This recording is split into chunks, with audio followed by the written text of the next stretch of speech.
बाहर बर्फ जैसी ठंडी हवाएं चल रही हैं। अंदर माधव एक फटे पुराने कंबल में खुद को समेटे हुए है। उसकी सांसों से भाप निकल रही है। हे भगवान, ये रात है या कोई अनंत काल की सजा। ऐसा लगता है मानो सूरज आज बादलों के कंबल में दुबक कर सो गया है और दोबारा कभी नहीं जागेगा। हवा का हर झोंका इस टूटी छत की दरारों से निकलकर सीधे मेरी हड्डियों के भीतर सुइयां चुभा रहा है। मेरा शरीर अब और साथ नहीं दे रहा। उंगलियां पत्थर की तरह सख्त और नीली पड़ चुकी हैं। क्या एक गरीब की किस्मत में बस यही ठंडी राख और फटे कंबल लिखे हैं? रमा चूल्हे के पास बैठी है। वो राख के ढेर में कोई जीवित चिंगारी ढूंढने की कोशिश कर रही है। उसकी आंखों में धुएं और बेबसी के आंसू हैं। माधव, ओ माधव, अब जाग भी जाइए। देखिए, चिड़ियों ने भी चहचहाना बंद कर दिया है। शायद वो भी बर्फ बन गई है। पर हमारे पास ठहरने का वक्त नहीं है। अगर आज चौधरी साहब के बागान में लकड़ी कटाई के लिए समय पर नहीं पहुंचे तो वो काम किसी और को दे देंगे। आपको तो पता है ना, पिछले 3 दिनों से बच्चों ने भरपेट अनाज का दाना तक नहीं देखा है। मुस्कान का शरीर भी कल रात से हल्का तप रहा है। हमें आज किसी भी हाल में दवा और राशन का इंतजाम करना ही होगा। रमा, तुम कहती हो काम पर जाओ, पर क्या तुमने बाहर की दुनिया देखी है? सफ़ेद कोहरे ने पूरे गांव को निगल लिया है। मुझे डर लग रहा है कि अगर मैं उस धुंध में कदम रखूंगा तो शायद वापस लौटने का रास्ता भी भूल जाऊंगा। मेरी आत्मा कांप रही है रमा। चौधरी साहब के उस बागान में हम जैसे सैकड़ों मजदूरों का पसीना और खून जमता है, तब जाकर उनके घरों में अलाव जलते हैं। पर क्या करें, ये पेट की आग इस बर्फीली ठंड से भी ज़्यादा तेज़ होती है। रमा माधव के पास एक पुरानी मिट्टी की थाली लाती है जिसमें बाजरे की एक सूखी रोटी और थोड़ा सा नमक है। ये लीजिए माधव, कल की एक रोटी बची थी।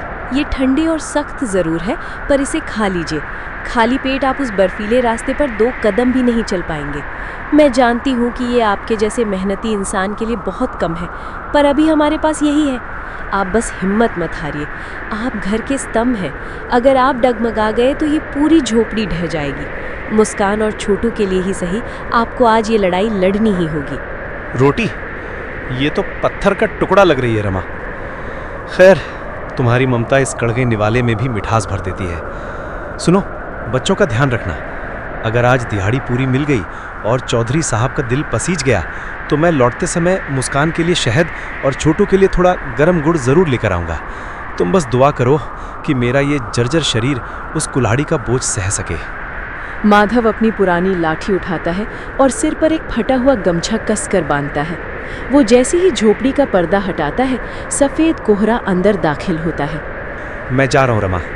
अगर शाम तक सूरज ढलने के बाद भी मैं ना लौटूं तो समझ लेना कि कोहरे ने आज एक और मजदूर का हिसाब कर दिया। पर जब तक ये सांसें चल रही हैं, मैं हार नहीं मानूंगा। तुम्हारी और बच्चों की भूख मुझे वापस खींच लाएगी। माधव बाहर निकलता है और कुछ ही पलों में उस घने सफ़ेद कोहरे के समंदर में गायब हो जाता है। पीछे रमा हाथ जोड़कर ईश्वर से प्रार्थना करने लगती है। हे ईश्वर, ये रास्ता है या सफ़ेद मौत का जाल? हर कदम ऐसा लग रहा है मानो पैर ज़मीन पर नहीं, कांच के टुकड़ों पर पड़ रहे हों। कोहरा इतना घना है कि अपनी ही कुल्हाड़ी का हत्ता नहीं दिख रहा। मिट्टी पाले की वजह से पत्थर हो चुकी है। अगर इस धुंध में मेरा पैर फिसला और मैं उस खाई में गिरा तो मेरी लाश भी वसंत आने पर ही मिलेगी। पर मुझे रुकना नहीं है। मुस्कान का वो उतरता हुआ चेहरा और रमा की उम्मीदें मुझे धक्का दे रही हैं।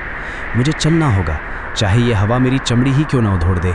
अचानक कोहरे के बीच से प्रकट होते हुए, ठिठुरते हुए, अरे कौन है? माधव भाई, तू है क्या? शुक्र है कोई जिंदा इंसान दिखा। मुझे तो लगा था आज पूरे सिल्वरपुर में सिर्फ मैं ही पागल हूँ जो इस कयामत की ठंड में बाहर निकला हूँ। माधव, कल रात मेरे पड़ोस में रामू काका का बैल मर गया ठंड से। जब जानवर नहीं झेल पा रहे तो हम तो हाड़ मांस के पुतले हैं। मेरे पैर की उंगलियां अब महसूस होना बंद हो गई हैं भाई। ऐसा लग रहा है जैसे वो गलकर गिर जाएंगी।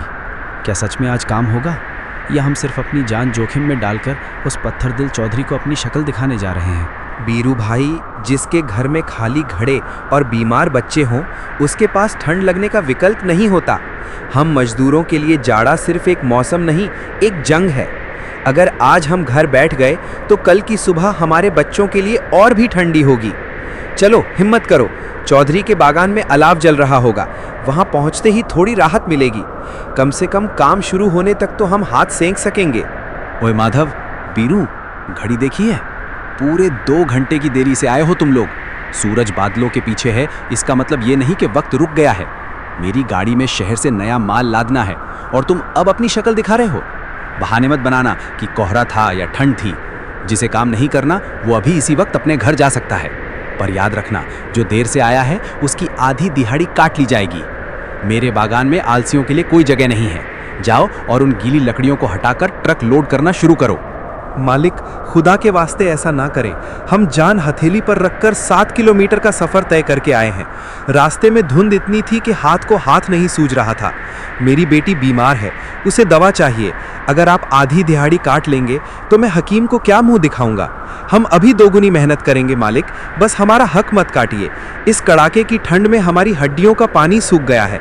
कम से कम थोड़ी इंसानियत तो दिखाइए। इंसानियत घर पर छोड़कर आता हूं मैं जब व्यापार की बात होती है। काम शुरू करो, वरना बाकी की आधी दिहाड़ी भी चली जाएगी।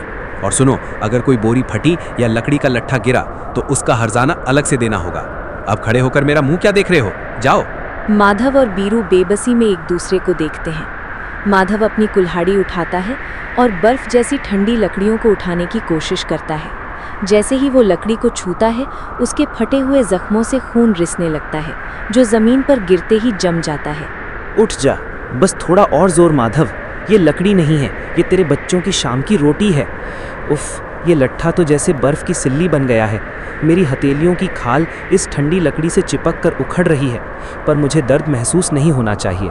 अगर आज मैंने कमज़ोरी दिखाई तो चौधरी मुझे लात मारकर बाहर निकाल देगा। आंखों के सामने अंधेरा छा रहा है, पर उन धुंधली आंखों में मुझे मुस्कान का चेहरा दिख रहा है। हे ईश्वर, बस इतनी शक्ति दे दे कि ये ट्रक भर जाए। मेरी उंगलियां अब लकड़ी और कुल्हाड़ी के बीच का फर्क भूल चुकी हैं। सब कुछ सुन्न पड़ गया है। माधव बेटा, थोड़ा धीरे। तेरी सांसें धौंकनी की तरह चल रही हैं। इस उम्र में इतना बोझ उठाना जान जोखिम में डालना है। देख, आसमान फिर से काला पड़ रहा है। लगता है बर्फबारी शुरू होने वाली है। मेरा शरीर तो अब जवाब दे गया है। कल तक जो हाथ पत्थर तोड़ते थे, आज वो एक लकड़ी उठाने में कांप रहे हैं। ये ठंड हमें काम से नहीं मारेगी, ये हमारी आत्मा को जमा देगी। माधव, देख, तेरे पैरों से खून रिस रहा है। पाले ने तेरी एड़ियां फाड़ दी हैं बेटा। काका, जख्मों को देखने का वक्त अमीरों के पास होता है। हम गरीबों का खून अगर ज़मीन पर न गिरे तो साहब को लगता है कि हमने मेहनत ही नहीं की। आप फिक्र न करें, बस ये आखिरी खेप लाद दूं, फिर थोड़ा सुस्ताऊंगा। अगर आज ये ट्रक वक्त पर नहीं निकला तो चौधरी साहब हम सबको कच्चा चबा जाएंगे। आप बस उस कोने वाली आग की राख बचा कर रखिएगा। काम खत्म होते ही मुझे अपनी उंगलियां सेकनी है, वरना ये सदा के लिए पत्थर हो जाएंगी। ओए, बातें कम और हाथ ज्यादा चलाओ। शंभू, तू क्या यहाँ दावत का न्योता देने आया है? और माधव, तेरी चाल इतनी ढीली क्यों है? क्या घर से दहेज में सुस्ती लेकर आया है? जल्दी हाथ चला। मालिक शहर जाने के लिए तैयार खड़े हैं। अगर अगले आधे घंटे में ये लकड़ियां लोड नहीं हुई तो तुम सबका नाम रजिस्टर से काट दूंगा। फिर देखते रहना सिल्वरपुर की गलियों में भीख मांगकर कि कौन तुम्हें एक ढेला भी देता है। काम करो, वरना कोड़े पड़ेंगे।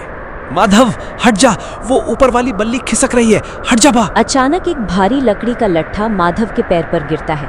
माधव की एक चीख पूरे बागान में गूंज उठती है। वो बर्फ पर गिर पड़ता है और सफेद बर्फ धीरे धीरे लाल होने लगती है। मेरा पैर नहीं, भगवान, आज नहीं।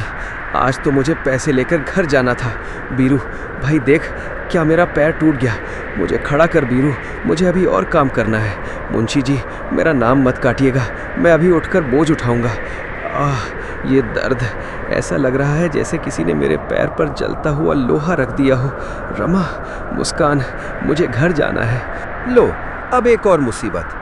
काम तो हुआ नहीं, ऊपर से चोट खा बैठा। ए बीरू, इसे उठाकर किनारे फेंक। ये अब आज काम के लायक नहीं रहा। और सुन माधव, चोट तेरी अपनी गलती से लगी है। बागान का इसमें कोई लेना देना नहीं। आज की दिहाड़ी तो भूल ही जा, बल्कि जो नुकसान हुआ है उसका हर्जाना अलग से देना होगा। बीरू और शंभू मिलकर माधव को उठाकर एक कोने में ले जाते हैं। माधव दर्द से बेहाल है, उसका चेहरा सफ़ेद पड़ चुका है। बाहर बर्फ के छोटे छोटे फाहे गिरने शुरू हो जाते हैं। ठंड अब जानलेवा होने वाली है। उठ जा, बस थोड़ा और जोर माधव। ये लकड़ी नहीं है, ये तेरे बच्चों की शाम की रोटी है। उफ, ये लट्ठा तो जैसे बर्फ़ की सिल्ली बन गया है। मेरी हथेलियों की खाल इस ठंडी लकड़ी से चिपक कर उखड़ रही है, पर मुझे दर्द महसूस नहीं होना चाहिए। अगर आज मैंने कमज़ोरी दिखाई तो चौधरी मुझे लात मारकर बाहर निकाल देगा। आंखों के सामने अंधेरा छा रहा है, पर उन धुंधली आंखों में मुझे मुस्कान का चेहरा दिख रहा है। हे ईश्वर, बस इतनी शक्ति दे दे कि ये ट्रक भर जाए। मेरी उंगलियां अब लकड़ी और कुल्हाड़ी के बीच का फ़र्क भूल चुकी है। सब कुछ सुन्न पड़ गया है। बस थोड़ा और हौसला रख माधव भाई, हम गांव की सीमा तक पहुंच गए हैं। अपनी आंखें खुली रख, सोने की कोशिश मत कर। इस ठंड में नींद का मतलब मौत है। मुझे पता है तेरा पैर फटा जा रहा है, पर देख सामने तेरी झोपड़ी का वो धुंधला सा दिया दिख रहा है। रमा भाभी तेरा इंतज़ार कर रही होंगी। मैं तुझे ऐसे अकेला नहीं छोड़ सकता था, चाहे मुंशी मेरी दिहाड़ी काट ले या मुझे काम से निकाल दे। दोस्ती और इंसानियत अभी मरी नहीं है भाई। बीरू, मुझे छोड़ दे भाई, तू अपने घर जा, तेरे अपने बच्चे इंतज़ार कर रहे होंगे। मेरा नसीब ही आज कोहरे में जम गया है। खाली हाथ लौट रहा हूँ बीरू।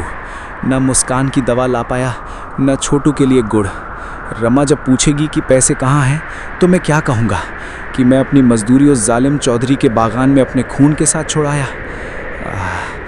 ये दर्द, ऐसा लगता है जैसे पैर की हड्डियाँ आपस में रगड़ रही हैं। मुझे बस मेरी झोपड़ी तक पहुँचा दे, मैं अपनी मिट्टी पर मरना चाहता हूँ। इतनी रात हो गई, अब तक माधव क्यों नहीं आए? हवाएं अब बर्फीली सुइयों की तरह चुभ रही हैं।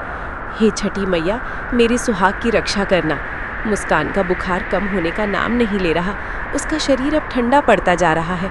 अगर माधव आज दवा नहीं लाए तो मैं इस मासूम को कैसे बचाऊंगी?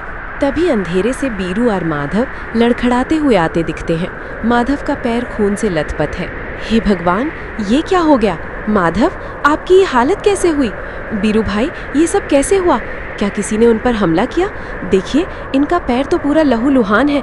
अंदर आइए, जल्दी इन्हें अंदर ले चलिए, बाहर तो बर्फ गिर रही है। रमा, मुझे माफ़ कर देना। मैं हार गया। आज ना तो दिहाड़ी मिली और न ही दवा।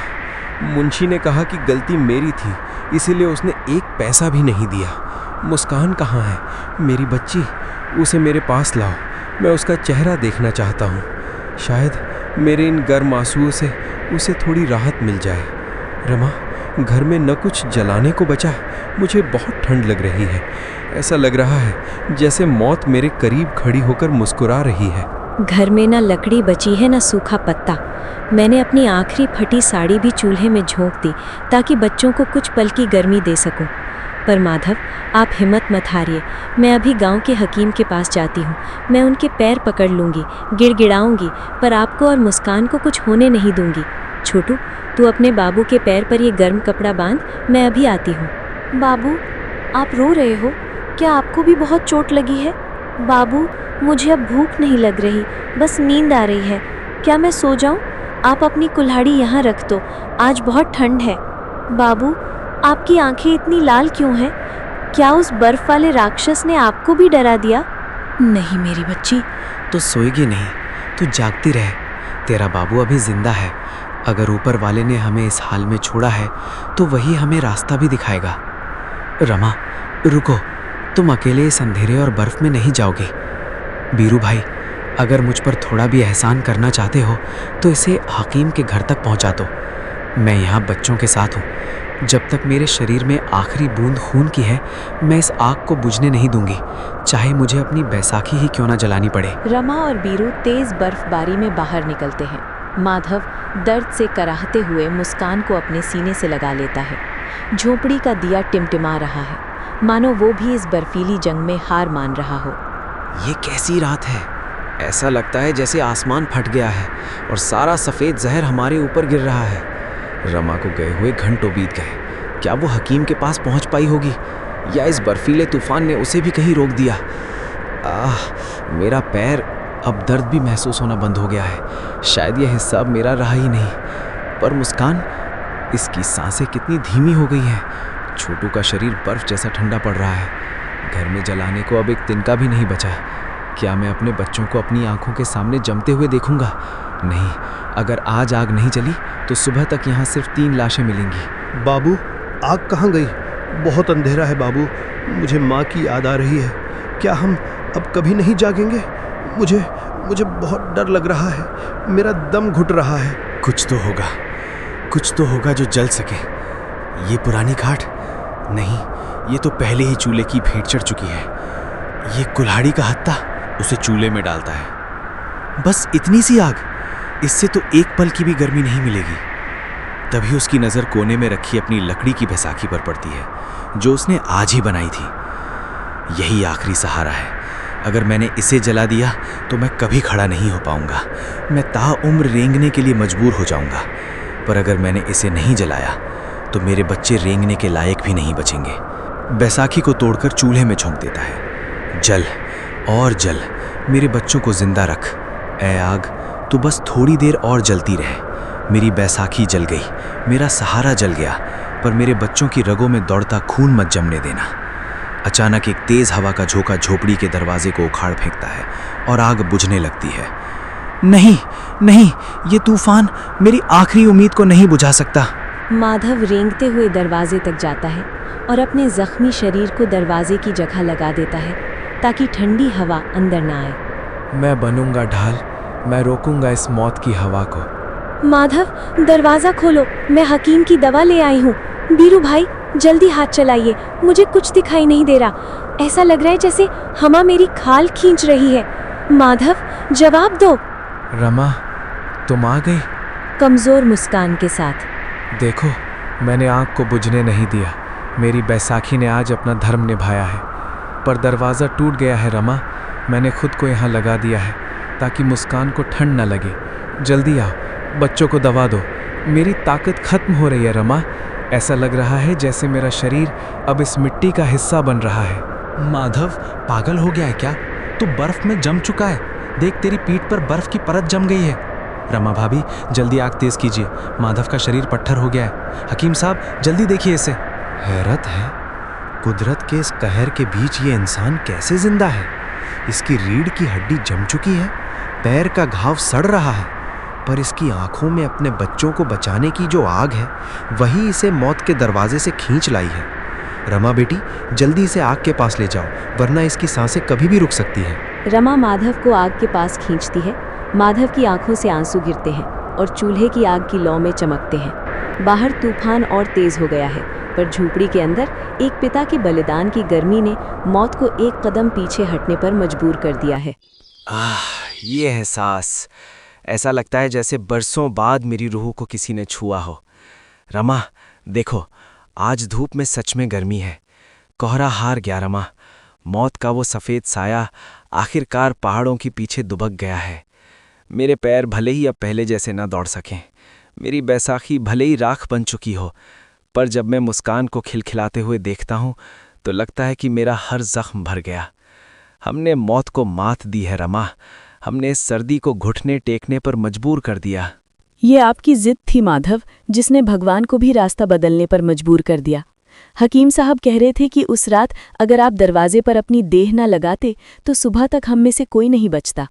देखिए, मुस्कान के गालों पर लाली लौट आई है और छोटू अब फिर से वही पुराने पराठों की जिद करने लगा है। आज गांव के लोग भी आपकी बहादुरी की मिसाल दे रहे हैं। जो लोग ठंड के डर से दुबके थे, वो आज आपको सिल्वरपुर का रक्षक कह रहे हैं। बाबू, देखो, मैंने आंगन में वो छोटा सा पीला फूल देखा है जो बर्फ के नीचे दबा था। वो भी आपकी तरह बहुत बहादुर है ना? बाबू, अब आप फिर से लकड़ी काटने नहीं जाओगे ना? अब तो सूरज आ गया है, अब तो हमें ठंड नहीं लगेगी। नहीं मेरी गुड़िया, अब बाबू लकड़ी काटने नहीं जाएगा। अब हम मिट्टी खोदेंगे, बीज बोएंगे। जब तक ये सूरज हमारे साथ है, हमें किसी चौधरी या मुंशी के आगे हाथ फैलाने की ज़रूरत नहीं पड़ेगी। तेरी हंसी ही मेरी असली जागीर है बेटा। आज तो हद ही हो गई पूजा। सब्जी जला दी और ऊपर से जवाब दे रही है। मेरे इस घर में रहकर मेरे ही नियमों को चुनौती दे रही है। मैंने सारी उम्र चूल्हे के आगे खड़े होकर इस परिवार को जोड़ा है, और आज मेरी ही रसोई में मेरी बात की कोई कद्र नहीं। मुझे लगता है तू जानबूझकर ऐसा करती है ताकि लोग कहें सास पुरानी सोच की है। अगर रसोई हाथ से निकल गई तो समझ ले कि घर भी हाथ से निकल जाएगा। मुझे ये बर्दाश्त नहीं कि मेरी वजह से इस घर का नाम खराब हो। माँ जी, हर गलती साजिश नहीं होती। मैं इंसान हूँ, मुझसे भी गलती हो सकती है, लेकिन आपने कभी मेरी मजबूरी, मेरी थकान, मेरी भावना समझने की कोशिश नहीं की। रोज़ डर के साथ खाना बनाती हूँ कि आज फिर क्या कमी निकलेगी।